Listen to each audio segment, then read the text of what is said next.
We have an exciting one today, guys. Game 16 from Bobby Fischer's 60 Memorable Games. This is Fischer versus Petrosian. And ladies and gentlemen, by move 37, there are 4 queens on the board. This is a hectic game. As always, you're watching the Chess Geek channel. We upload every other day, so make sure you subscribe. Now let's get into the exciting game for today. So Fischer opens with e4, and we see the Caro-Kann from Petrosian.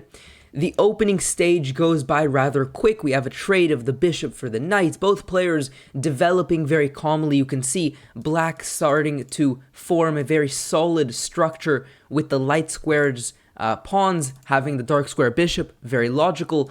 And on the other hand, white has the 2 bishops. They're going to fianchetto this one on g2, and this other one can come through this diagonal here. So very natural developing for both players. Nothing too special. We have c5 now, castles, the knight comes to c6, queen to e2, a very interesting move already, and I do want to pose the question to you, what do you think the idea of queen to e2 is? What is the plan behind this seemingly curious move? So pause the video. So the idea, of course, is to make way for this pawn to explode up the board. One of the key ways that you gain initiative and you begin forming an attack is through pawn tensions and really finding these pawn breakthroughs. So f4 is a way to get this rook activated, to begin to get more play on the king side. And black noticed that this is the idea white is going for, so very logically they move their queen to e7, and they prepared to meet this move f4 with castling along, getting their king as far away from this opening here, so perhaps even this could harm the white king. And so a very nice strategical idea from Petrosian to get away from harm's way, but of course this is, for the time being, still a very solid structure, even if the king is not on the king side. So we have a3, and Fischer realizes the king is now on the queen side, and he decides to shift his mentality a little bit, and he begins to go very quickly for an opening on the queen side. You can see this immediate shift in behavior where suddenly black is beginning to play a little on the king side, and white has really stopped with their push over here. Perhaps they want to trade just to control an open file, but ultimately they're going to try to play on the queen side now. Indeed, we do see a trade, but again, the knight comes into the queen side. And I think this is the second instructive moment. Ladies and gentlemen, what do you play here with the black pieces? I'll flip the board. What is a really instructive way to go about defending in this position? This is really beautiful. So pause the video. Here's the idea.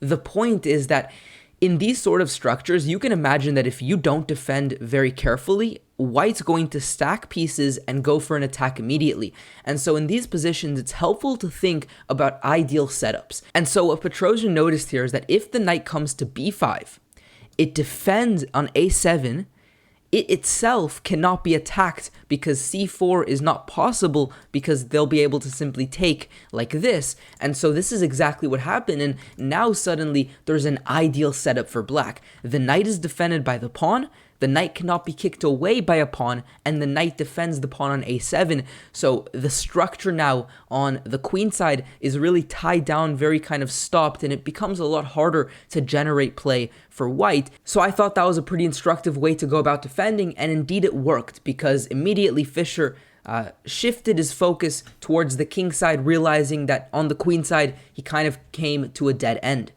We have the queen coming to b4.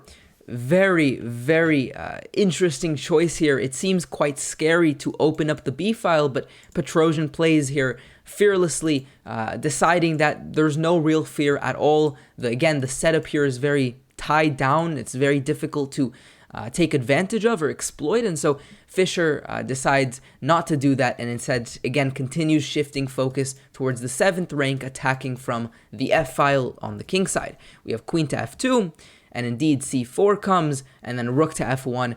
White now going for a full-on attack over here.